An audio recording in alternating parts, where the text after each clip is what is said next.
Hello everyone, welcome back. आज हम narration के कुछ एग्जाम्पल को हल करेंगे और उनको इनडायरेक्ट स्पीच में परिवर्तित करेंगे। तो आइए एक एक करके एग्जाम्पल देखते हैं। तो पहला हमारा एग्जाम्पल है he said to me where do you want to go. तो हमारा जो नरेशन होता है वह दो पार्ट में बंटा होता है, एक होता है रिपोर्टिंग वर्ब और एक होता है रिपोर्टेड स्पीच। तो यदि रिपोर्टिंग वर्ब पास्ट टेंस में होता है तो रिपोर्टेड स्पीच के जितने भी टेंस होते हैं वह परिवर्तित होते हैं। दूसरा कार्य ये है कि यदि हमारा जो रिपोर्टेड स्पीच का जो सेंटेंस होता है असर्टिव में होता है तो दोनों को जोड़ने के लिए एक लिंकर यानी रिपोर्टिंग वर्ब रिपोर्टेड स्पीच को जोड़ने के लिए लिंकर का प्रयोग करते हैं। असर्टिव सेंटेंस में दैट से जोड़ते हैं। यहाँ देखिए रिपोर्टेड स्पीच का जो सेंटेंस है वह इंटेरोगेटिव में होता है, तो उस समय हम जो यह रिपोर्टिंग वर्ब है सबसे पहले हम उसको आस्क्ड में परिवर्तित करते हैं। तो यहाँ आस्क्ड में परिवर्तित कर देंगे तो ये हो जाएगा ही आस्क्ड और ये हो जाएगा मी। आस्क्ड में इसलिए परिवर्तित किया गया क्योंकि हमारा रिपोर्टेड स्पीच जो है वह इंटेरोगेटिव सेंटेंस है, तो इंटेरोगेटिव सेंटेंस होने पर यह रिपोर्टिंग वर्ब आस्क्ड में हो जाएगा। दूसरा कार्य है कि रिपोर्टेड स्पीच और जो रिपोर्टिंग वर्ब है इन दोनों को जोड़ने के लिए लिंकर का प्रयोग करते हैं। तो यदि किसी क्वेश्चन वर्ड से प्रारंभ है तो अगर किसी क्वेश्चन वर्ड से प्रारंभ होगा तो हम दोनों सेंटेंस को उसी क्वेश्चन वर्ड से जोड़ देते हैं। तो यहाँ पे वेयर से जोड़ देंगे और जैसे ही हम क्वेश्चन वर्ड से जोड़ दिए तो जो शेष हमारा जो भी यह सेंटेंस हुआ वह असर्टिव के नियम से बनता है। तो असर्टिव के नियम से हम जब बनाते हैं तो सबसे पहले हम सब्जेक्ट असर्टिव सेंटेंस में लिखते हैं, तो इसलिए हमारा सब्जेक्ट यहाँ यू है और यू सेकेंड पर्सन होता है और सेकेंड पर्सन हमेशा ऑब्जेक्ट के लिए प्रयोग होता है। तो यहाँ ऑब्जेक्ट मी है, तो चूंकि यू यहाँ सब्जेक्ट है तो मी का जो सब्जेक्टिव केस होगा वही लिखेंगे। तो मी का सब्जेक्टिव केस आई होता है। अब टेंस में चलते हैं, प्रेजेंट इंडेफिनिट है तो इसको पास्ट इंडेफिनिट में हमको परिवर्तित करना है। तो पास्ट इंडेफिनिट में केवल असर्टिव सेंटेंस में जो अफर्मेटिव में होता है उसमें वर्ब सेकेंड फॉर्म लग जाता है। तो यहाँ वांट है तो इसको वांटेड में परिवर्तित कर देंगे, ये हो गया वांटेड। उसके बाद इन्फिनिटिव है तो इन्फिनिटिव में कोई परिवर्तन नहीं होगा। और उसके बाद टुडे है तो टुडे को दैट डे कर देते हैं, ये हो गया दैट डे। और हमारा जो क्वेश्चन मार्क है वह भी हट जाएगा और जो इन्वर्टेड कामा है वह भी समाप्त हो जाएगा।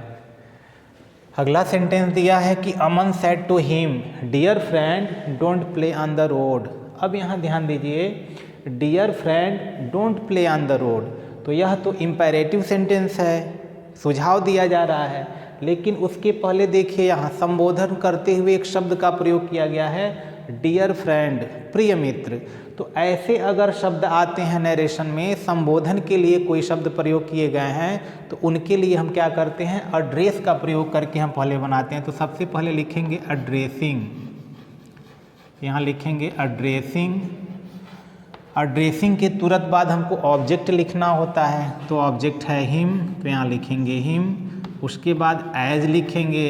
अब किस रूप में प्रयोग कर रहा है, इनको संबोधन कर रहा है, तो डियर फ्रेंड, तो यहाँ लिखेंगे डियर और यहाँ लिखेंगे फ्रेंड। उसके बाद पुनः हम सब्जेक्ट लिखते हैं, तो सब्जेक्ट यहाँ अमन है तो फिर यहाँ अमन लिख देंगे। अब हम चलते हैं किस यह सेंटेंस यानी जो हमारा रिपोर्टेड स्पीच है वह किस सेंटेंस में है, उसके अनुसार जो हमारा रिपोर्टिंग वर्ब होता है वह परिवर्तित होगा। तो जो इम्पेरेटिव है तो इम्पेरेटिव में अब सेंस देखेंगे, आदेश दे रहा है, सुझाव दे रहा है या निवेदन कर रहा है। तो यहाँ केवल कह रहा है कि don't play on the road, तो यह एक तरह से सलाह दिया जा सकता है। तो यहाँ लिख दिया जाएगा एडवाइज्ड, एडवाइज्ड।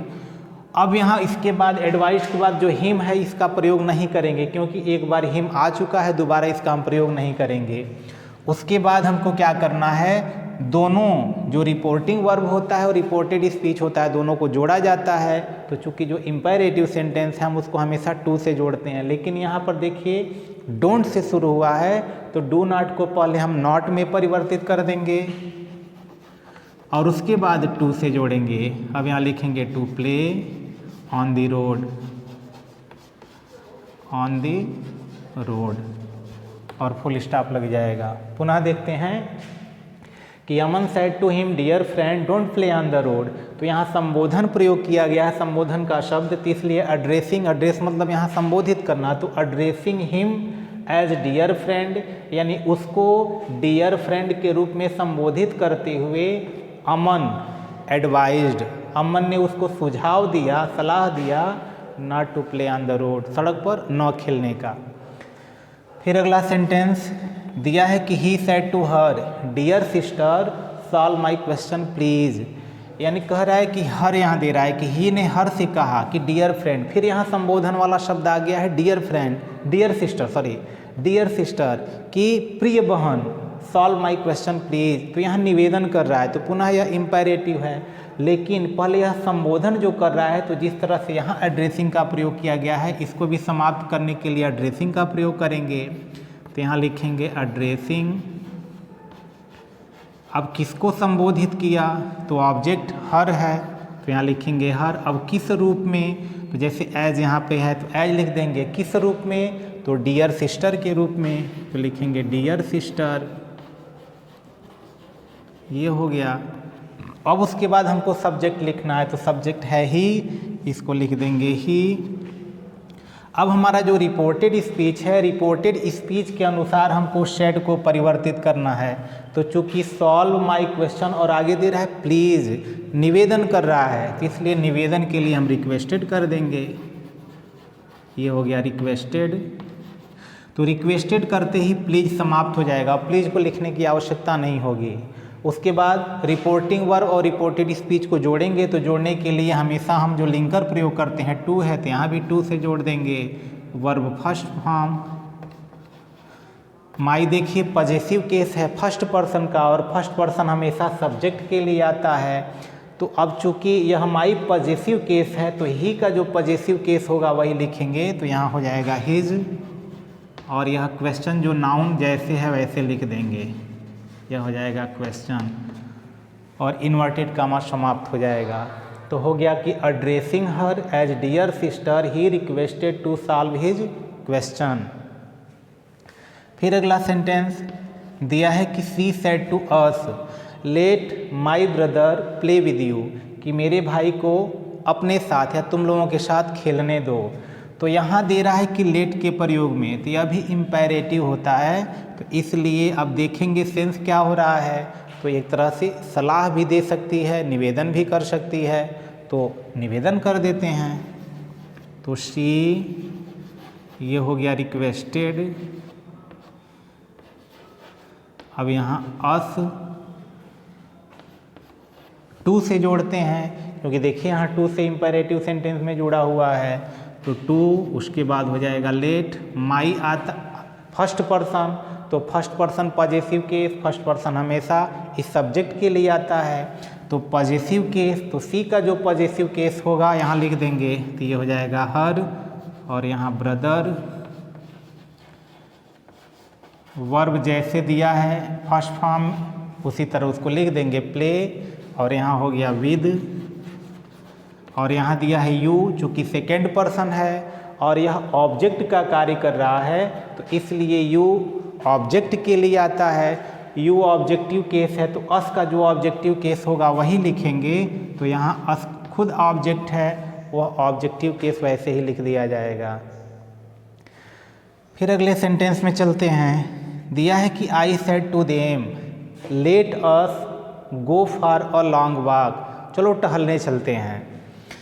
तो यहाँ पे चूँकि लेट अस दे रहा है, तो अब यहाँ यह भी इम्पेरेटिव सेंटेंस में है, लेकिन जैसे ही लेट अस, लेट मी आया, लेट हर आया, लेट देम आया, इसके लिए कोई भी अलग रूल नहीं लगता है, लेकिन जैसे ही यहाँ लेट अस आ जाता है, यह पूरा का पूरा रूल चेंज हो जाता है।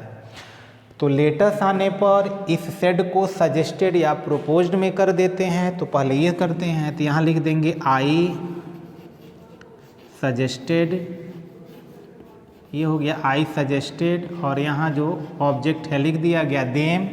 अब यहाँ इन दोनों को जोड़ने के लिए इम्पेरेटिव सेंटेंस में हम टू का प्रयोग किए हैं, लेकिन जैसे ही लेटस होता है तो यह सजेस्टेड, और जोड़ने के लिए हम लिंकर जो प्रयोग करते हैं वह होता है दैट, तो दैट लिंकर के रूप में प्रयोग हो गया। अब क्या करते हैं कि जो लेट अस होता है उसको या तो हम वी शुड में या तो दे शुड में परिवर्तित करते हैं।